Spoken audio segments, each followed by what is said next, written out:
Bonsoir et bienvenue dans Planète Rugby, votre magazine dédié à la Coupe du Monde avec encore un programme riche et varié ce soir. Et pour m'accompagner, comme chaque dimanche, Bakary Meïté, ancien joueur de rugby professionnel, ancien international ivoirien. Bonsoir Bakary, puis Olivier Bras qui va nous rejoindre dans un instant, spécialiste rugby à France 24. Mais pour commencer, on va prendre tout de suite la direction du Stade de France où nous attend Elliot Samuel. Le dernier quart de finale vient de se jouer, vient de se terminer. France-Afrique du Sud, le pays hôte face aux champions du monde. On aurait aimé avoir le sourire ce soir, on aurait aimé fêter la qualification des Bleus, mais ce sont bien les Sud-Africains, les Springboks, Elliot, qui se qualifient ce soir pour le dernier carré. Ouais, une qualification et une défaite cruelle pour cette équipe de France au terme d'un splendide combat d'intensité. Une première période absolument remarquable des deux côtés, il faut le dire. 6 essais marqués dans cette première période, c'est tout simplement du jamais vu dans l'histoire de la Coupe du Monde. Dans un match à élimination directe, 3 essais de chaque côté des Bleus, époustouflant physiquement dans ce début de rencontre qui avait parfaitement pris les devants dans cette rencontre. Oui, mais voilà, des coups de pied des Springboks et les Français qui n'étaient pas assez bons à la réception de ces coups de pied. Trop de petites erreurs comme ça et les Sud-Africains, les champions du monde en titre, ils savent profiter de la moindre erreur adverse. Ça leur a permis de marquer ces 3 essais alors qu'ils étaient pourtant plutôt dominés dans ce premier acte, même si les Bleus étaient en tête à la pause. Mais les Bleus n'ont pas profité aussi du carton jaune d'Etzebeth notamment. Ils ont passé 10 minutes à 14, ces Springboks. Les Français n'ont pas marqué le moindre point et c'est à la 67e minute de jeu que finalement les Sud-Africains sont repassés devant avec ce même Etzebeth qui est venu marquer l'essai de la victoire. Finalement, des Français qui peuvent nourrir des regrets, qui ont subi sur cette fin de match, il faut le dire, le banc sud-africain qui a fait la différence. C'est vrai, il y a eu 6 changements autour de la 50e minute de jeu déjà pour les Springboks et notamment la charnière des Sud-Africains qui a été changée juste après la pause. Ça a fait la différence physiquement pour ces Springboks face aux Français qui étaient trop sur le reculoir en fin de match, qui pourront nourrir des regrets. On pense notamment à cette transformation de Thomas Ramos durant cette rencontre qui a été contrée, 2 points laissés en route et la France qui s'incline au final d'un tout petit point. Défaite cruelle pour les Bleus, c'est un coup de massue pour les 80 000 spectateurs ici au Stade de France, l'Afrique du Sud, qui poursuit donc sa route et qui retrouvera en demi-finale l'Angleterre la semaine prochaine. Merci Elliot, vous restez avec nous. Effectivement, la France qui s'incline donc d'un tout petit point, 29-28. C'est un rêve, messieurs, qui s'effondre ce soir. On est KO debout, hein. C'est clairement l'expression adéquate. L'équipe de France avait une opportunité incroyable de une Coupe du Monde à domicile. Une Coupe du Monde à domicile avec des travaux entrepris au niveau du rugby français incroyables, des joueurs qui sont mis à disposition plus longtemps, plus nombreux, plein de choses qui ont été mises en place pour que on arrive à cette échéance et qu'on arrive au paroxysme de cette échéance et aujourd'hui patatras. Une préparation qui a duré 4 ans pour en arriver là à cette Coupe du Monde, c'était l'objectif, avoué, d'être sacré une première fois sur son sol à domicile. Tout à fait, 4 ans pendant lesquels les Bleus nous ont régalés. On ne va pas oublier tout ce qu'ils ont fait pendant 4 ans, 80% à peu près de victoires. Ils ont gagné beaucoup de matchs dans les dernières minutes. Ils ont renversé beaucoup de scénarios et on était quand même persuadés qu'ils y arrivaient une fois de plus. Malheureusement, la pièce est tombée du mauvais côté. Il y a des erreurs dont a parlé Bakary. Et il les paye très cher à la fin avec, on finit sur un dernier ballon 7 en avant qui concrétise un petit peu, ou en tout cas qui montre tous les errements qu'on a pu avoir en deuxième mi-temps notamment. Et pourtant jusqu'au bout, on y a cru. Hein, oui, Olivier le rappelait à l'instant, ils ont renversé tellement de situations par le passé qu'on s'est dit, ces scénarios qui sont encore possible ce soir. Voilà, c'est des scénarios qui sont travaillés à l'entraînement. Fabien Cattier nous disait, ils mettent en place des scénarios où vous êtes mené au score, vous avez une mêlée dans votre camp, qu'est-ce qu'on fait, comment on réussit à sortir de cette truc-là. Ça reste que de l'entraînement, mais on essaie de se mettre dans des conditions mentales pour pouvoir se sortir de ce genre d'ornière. Sauf qu'en face, vous aviez l'équipe championne du monde en titre. Ça se joue à rien. Qu'est-ce qui a fait la différence ce soir ? La défense sud-africaine a été, à mon sens, intraitable, même malgré les essais qu'elle a encaissés en première mi-temps. Très bonne entame de match des Bleus quand même. Très bonne entame des matchs. Très bonne entame, sauf qu'après on a vu une équipe de France qui a été à réaction sur toute la suite de la première mi-temps, où les Sud-Africains ont fait la course en tête. La bataille tactique a été remportée clairement par les Springboks. Ils avaient identifié les faiblesses, notamment sous les ballons hauts, où quand Ramos était à droite, on tapait à gauche, et quand Ramos était à gauche, on tapait à droite. Des ballons tombés, et derrière, je ne pourrais même pas vous dire si l'équipe sud-africaine a passé plus d'1 minute 30 dans les 22 français, et pourtant ils sont sortis avec 3 essais. Oui, puis j'ajouterais qu'il y a un facteur X, un grand monsieur dans ce match, c'est Ben Etzebeth. Il a pris un carton jaune. Voilà, c'est à la fois le gars qui n'est pas là pendant 10 minutes et son équipe qui tient, qui ne prend pas un seul point pendant cette infériorité numérique et qui nous sort à la 67e cet essai tout en puissance. Voilà, c'est ce qu'on appelle un mismatch. Il prend le ballon, il voit que ce n'est pas notre plus grand défenseur, notamment en l'occurrence Mathieu Jalibert. Il y va tout droit et derrière ça fait essai. Mais justement le début de cette deuxième mi-temps où on est en supériorité numérique, il y a ce carton jaune, ils sont donc à 14 contre 15 les Sud-Africains. Nous on ne profite pas aussi de nos temps forts dans ce moment-là, on est dans les 22 Sud-Africains à plusieurs reprises et on n'arrive pas à marquer. 3 points, on a marqué 3 points sur une pénalité sur mêlée, on prend les points et derrière après se passe une période où il ne se passe rien du côté français. Les Sud-Africains investissent le camp français et restent là.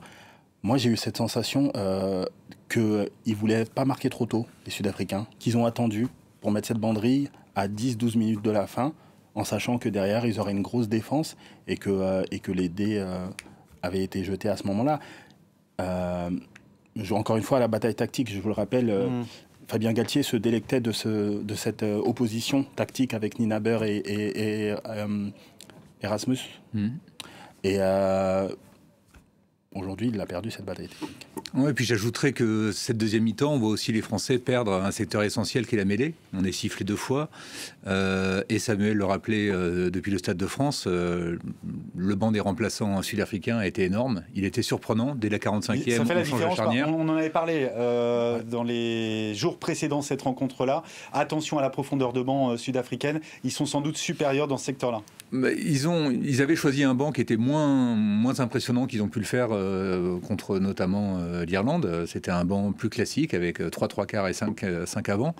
Mais ils nous ont surpris par le fait ils étaient en infériorité numérique, ils ont changé une charnière pour avoir des joueurs plus frais. Ils ont vraiment stratégiquement très bien joué ce match. Et effectivement, Kwagga Smith notamment qui rentre en deuxième mi-temps est un poison absolu. Voilà. On peut se poser la question effectivement de se dire que le capitaine Sia Kolisi, capitaine emblématique, qui sort à la 46e minute. Quand notre capitaine, qui n'a pas joué depuis un mois, joue 80 minutes, on se dit mais qu'est-ce qui se passe du côté sud-africain? Sauf que vous avez Kwagga Smith, un blitzbok, un joueur de rugby à 7 côté sud-africain, qui est capé maintenant à 15 et qui a fait des dégâts énormes dans cette défense française. Alors, tous ces changements autour de la 50e qui ont été comme ça distillés un petit peu, il y a Oxentie qui rentre. Première mêlée, il est pénalisé face à Winnie Antonio. Sur la deuxième mêlée, face à Adelgueri, c'est pénalité pour l'Afrique du Sud. Donc aujourd'hui, sur cette deuxième mi-temps, on n'a pas du tout reconnu l'équipe de France. On va retrouver Elliot Samuel en direct du Stade de France. Elliot, pour parler justement d'Antoine Dupont qui retrouvait les Bleus, qui a tout fait, qui a tout mis en place pour être à nouveau opérationnel ce soir pour ce quart de finale. Je vous rappelle qu'il avait été blessé, qu'il a été opéré le 22 septembre dernier. Un mot sur la prestation justement d'Antoine Dupont ce soir. Antoine Dupont, il avait fait quasiment le match parfait. On se demandait s'il allait pouvoir réellement tenir sa place sur la longueur durant cette rencontre. Antoine Dupont, d'entrée de jeu, il a montré qu'il était à 100% de ses capacités avec un coup de pied qui a amené ce tout premier essai français dès la 3e minute de jeu. Antoine Dupont qui a distillé ses ballons comme il sait le faire. Parfois du pied droit, parfois du pied gauche. Malgré son casque qu'il a dû porter à cause de cette fracture maxillo-zygomatique, le capitaine français qui a porté son équipe pendant plus d'1 heure durant cette rencontre. Alors évidemment, on s'est demandé après l'heure de jeu, est-ce qu'il fallait sortir Antoine Dupont ou non? Physiquement, il n'a pas joué depuis 3 semaines. C'est évidemment un débat, c'est évidemment des questions qu'il faudra poser à Fabien Galtier, Maxime Lucu qui n'est jamais rentré en jeu finalement, alors qu'on pensait qu'Antoine Dupont ne pourrait jouer que 55 minutes ou 1 heure durant cette rencontre. Il est resté jusqu'au bout, il a manqué une toute petite chose à cette équipe de France, un rien pour ces Bleus, mais un rien qui fait toute la différence et le rêve des Bleus. Il a pris fin, désormais il a pris fin pour Antoine Dupont qui ne soulèvera pas cette Coupe du Monde dans 2 semaines lors de la finale ici au Stade de France. Mais il est jeune, Antoine Dupont, il aura peut-être d'autres occasions d'en soulever des Coupes du Monde. Merci Elliot. Antoine Dupont qui est en ce moment même sur la pelouse du Stade de France entouré de ses proches et il est en larmes, le capitaine des Bleus. Est-ce qu'il fallait le sortir ou pas, Antoine Dupont? Alors, j'ai envie de vous répondre avec un proverbe. C'est quand on voit sous la jupe qu'on dit que c'est un mal. Mais après coup, on peut le dire, mais sur le coup, c'est le capitaine emblématique. Tout a été fait, tout a été mis en œuvre pour qu'il revienne et pour qu'il puisse tenir son rang. Max Lucu a donné des garanties en tant que titulaire, mais aussi en tant que finisseur depuis plusieurs années aujourd'hui. Donc effectivement, pourquoi ne pas lui avoir donné sa chance? Mais est-ce que dans ce cas-là, il a été opéré, je vous le rappelle, le 22 septembre, est-ce qu'on peut imaginer qu'il était à court de compétition ce soir? C'est difficile parce que on n'a pas que Dupont qui prend l'eau en deuxième mi-temps. On voit que toute l'équipe de France baisse un peu, subit l'agressivité des box. Et lui, il est là, il anime jusqu'à la dernière action, il est encore là, donc il a encore les jambes pour jouer. Je ne pense pas que ce soit un pépin physique, simplement, c'est une baisse de rythme de l'ensemble de l'équipe. Le rythme. Effectivement, on parle de la dimension physique, mais Olivier le dit très justement, le rythme. Vous pouvez faire autant de longueur de terrain que vous voulez à l'entraînement. Le rythme d'un match, vous ne le retrouverez jamais. Et il a passé 1 mois sans jouer. Aujourd'hui, il revient. Clairement, c'est pas le premier à incriminer sur cette partie, mais il aurait... Non, et puis en première mi-temps, on se rend bien compte qu'il a encore le coup d'œil, hein, clairement. Il a fait des grosses différences. Mais moi, j'aimerais revenir sur des attitudes qu'on n'avait pas l'habitude de voir chez Antoine Dupont.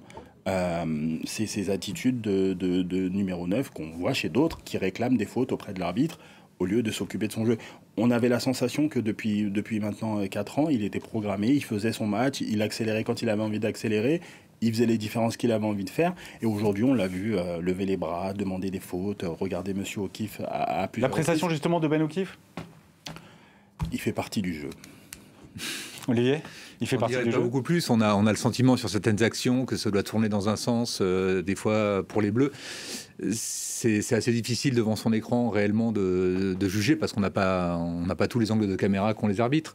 Il a sorti Etzebeth 10 minutes, il a osé le faire. Voilà, à la fin, on a tous envie qu'il y ait une faute qui soit sifflée, mais il a le nez sur l'action, il a le nez sur le ballon et je lui ferai confiance. Le référentiel commun, c'est la règle. Ensuite, vous avez des arbitres qui interprètent cette règle. Et vous avez des arbitres qui sont un petit peu plus permissifs que d'autres qui sifflent très, très rapidement, d'autres qui sont plus attentifs aux attitudes défensives qu'aux attitudes offensives. Donc tout ça, il faut composer avec. À ce niveau-là, on ne peut pas se cacher derrière son petit doigt et incriminer l'arbitre. Encore une fois, ça se joue à pas grand-chose cette rencontre et des Français qui ont réussi, et on le craignait, à répondre à l'intensité physique sud-africaine ce soir. En tout cas, ils ont réussi, je dirais, au moins pendant 50 minutes. C'est aussi un match assez étonnant. On marque 3 essais, 2 essais sont marqués par un pilier. Ça arrive quand même assez rarement. Ce pilier gauche, Cyril Baye, notamment grâce à Antoine Dupont qui lui fait une passe laser. C'est un début de match de rêve. Donc on a vraiment tous ces Bleus pendant 50 minutes avec des pattes. Ils sont pour le coup épatants sur le terrain. Mais on prend 3 essais sur des bêtises aussi en première mi-temps. Il y a un problème de gestion. Pas 3 bêtises, mais en tout cas il y en a une sur un ballon mal capté en l'air qui retombe dans les bras sud-africains. Donc à chaque fois on avait suffisamment de jambes pour, quand on faisait une erreur, la rattraper, et puis peu à peu on en a eu moins et on ne les a plus rattrapés. Oui, mais c'est un scénario, le schéma qui a été présenté par l'Afrique du Sud, c'est répété inlassablement. Ils faisaient 2 temps de jeu dans leur camp, ils montaient une chandelle et ils regardaient ce qui se passait en dessous, et on n'a pas été bon dans ce secteur de jeu, donc ils ont appuyé là-dessus, ils ont été très efficaces, et ensuite, une fois que vous avez... C'est psychologique, vous ratez 1 ballon, 2 ballons, 3 ballons, le doute s'installe, et derrière c'est très compliqué de renverser la vapeur. L'équipe de France, à la mi-temps, mène au score. on a la sensation que quand ils reviennent en deuxième mi-temps, c'est l'Afrique du Sud qui mène. Alors qu'ils sont en infériorité numérique.